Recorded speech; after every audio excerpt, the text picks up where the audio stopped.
There is a story most people have heard. A young woman named Kitty Genovese was attacked outside her apartment building in New York City. It was 1964. It was 3 in the morning. She screamed for help, and according to the newspapers, 38 of her neighbors heard her. 38 people, and not one of them called the police. The story spread across the world. It became a symbol of urban coldness, of human selfishness, of a society so disconnected that a woman could die on the street while dozens of people listened from behind closed windows and did nothing. But here's what most people never ask. Why? Not why were those people cruel, but why does this keep happening in different cities, different countries, different centuries, with different people who are not cruel at all? Because the uncomfortable truth is this: the bystander effect does not require bad people. It only requires people, and that includes you. In 1968, 4 years after Kitty Genovese died, two psychologists named John Darley and Bib Latane decided to find out what had actually happened that night. Not who those 38 people were, but what had happened inside them. They ran a simple experiment. Participants sat in separate rooms and communicated through intercoms, believing they were having a group discussion. At some point, one voice, actually a recording, began having what sounded like a seizure, struggling to breathe, asking for help. When a participant believed they were alone with the person having the seizure, 85% of them got up immediately to find help. Almost everyone. But when participants believed there were 4 other people also listening on the intercom, only 31% helped. And the ones who did waited far longer before moving. Same emergency, same sounds, same suffering. Completely different response. The only variable was how many people were in the room. Darley and Latane called the mechanism they discovered diffusion of responsibility. It works like this. When you are alone and something goes wrong, the full weight of that situation lands on you. If you don't act, nobody will. Your brain registers that clearly. But the moment other people are present, something shifts. The responsibility doesn't stay with you. It spreads, it dilutes, it gets divided across everyone in the room until each person's share becomes so small that it feels almost weightless. Think of it like a spotlight. When you are alone, the spotlight is entirely on you. You feel it. You respond. Add 10 more people to the room and the spotlight gets split 10 ways. Each person receives only a sliver of light, and in that dimness, inaction feels almost reasonable. Nobody made a decision to ignore the emergency. What happened is more disturbing than that. The decision to act simply never felt urgent enough to make. But diffusion of responsibility is only the first layer. There is something even stranger happening in those moments, something that goes deeper into how human beings read social situations. It is called pluralistic ignorance. Here is how it works. When something unusual happens in public, an argument, a collapse, a cry for help, most people are genuinely uncertain about what is happening and what they should do. So they do what humans have always done when uncertain. They look around, they read the room, they take their cues from other people, and here is where the system breaks. Everyone else is doing exactly the same thing. Every single person is quietly scanning the crowd, looking for signals.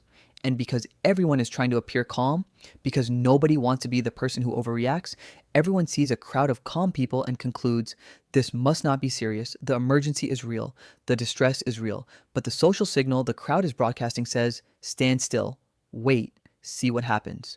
And so they wait. And so they stand still. And so the moment passes. Everyone was looking at everyone else. Everyone was pretending, and everyone took that pretending as evidence that there was nothing to worry about. A crowd can convince itself that nothing is wrong even while something very wrong is happening directly in front of it. There is also a third force at work, and this one is perhaps the most human of all. Psychologists call it evaluation apprehension, which is a clinical way of saying people are afraid of looking stupid. What if you rush to help and it turns out it wasn't serious? What if you call emergency services and others judge you for overreacting? What if you draw attention to yourself and you're wrong? This fear, small, quiet, almost invisible, is enough to add seconds of hesitation. And in emergencies, seconds change everything. So you have 3 forces working simultaneously: responsibility that has dissolved into the crowd, a false social signal that says everything is fine, and a private fear of embarrassment powerful enough to override the instinct to act. This is not cowardice. It is not selfishness. It is the architecture of how human beings process social situations. An architecture that served us well in small villages for thousands of years, and that now, in cities full of strangers, can quietly become a mechanism of collective failure. But here's what nobody tells you about that night in New York. The story of Kitty Genovese as it was reported in 1964, was not entirely accurate. Later investigations, including a detailed review by her own brother, found that the original news story had been significantly exaggerated. The claim of 38 witnesses who all watched and did nothing was largely a construction of the press. Several neighbors did call the police. Others didn't fully understand what they were hearing. The true details of that night are more complicated, more ambiguous, and more tragic than the headline ever captured. And yet, Darley and Latané ran their experiments. And the results were real. The psychology was real. The bystander effect is not a myth created from a distorted newspaper story. It has been replicated in hundreds of studies across dozens of countries, in laboratory settings, and in the real world. The story of Kitty Genovese may have been exaggerated, but the phenomenon it pointed toward, the strange, invisible paralysis that crowds create, is one of the most documented and consistent findings in all of social psychology. The lesson was true, even if the story wasn't entirely. Now, here is the part that most people never hear. There is one thing that breaks the bystander effect, completely, instantly. In their research, Darley and Latané discovered that the effect vanishes the moment a person is singled out. Not asked generally, not a broad appeal to the crowd, singled out, made specific. If you're having a medical emergency in a crowded place and you say, "Someone help me," the bystander effect is working against you. Every person hears those words and believes somewhere below conscious awareness that someone else will respond.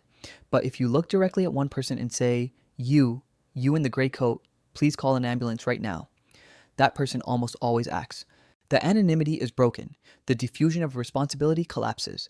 The spotlight falls on one individual, and suddenly they feel it.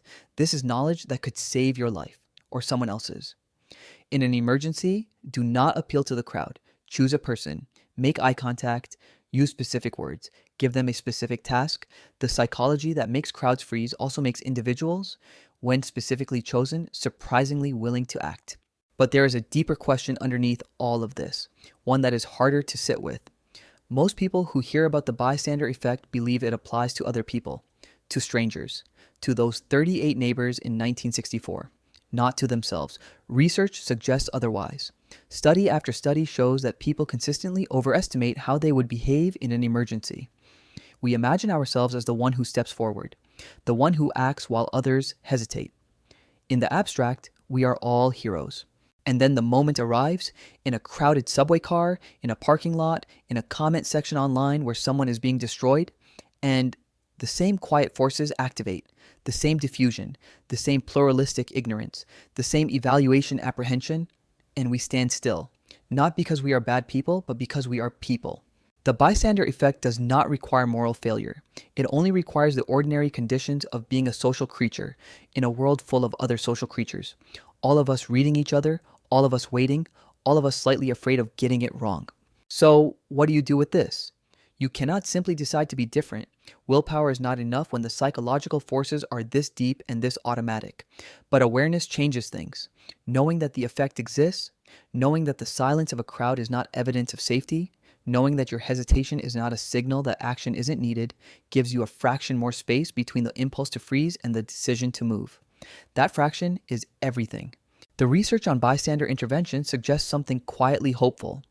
A 2019 study that analyzed real surveillance footage across multiple countries found that in the overwhelming majority of real-world conflicts, someone did intervene. Not the majority of bystanders, but someone. One person who stepped outside the gravitational pull of the crowd. One person who didn't wait to see what others would do. The crowd that heard Kitty Genovese was not made of monsters. It was made of ordinary people, caught in the ordinary architecture of human psychology, in the middle of the night, uncertain, afraid of getting it wrong, waiting for someone else to move first. And nobody moved first. You will find yourself in that crowd someday. Maybe you already have. A moment where something was clearly wrong and you felt the pull to wait, to look around, to let someone else be the one. The question is not whether you will feel that pull. You will. Everyone does. The question is whether you will remember, in that moment, that the crowd silence means nothing, that the responsibility belongs to you as much as to anyone else, that someone has to be first, and that someone can be you.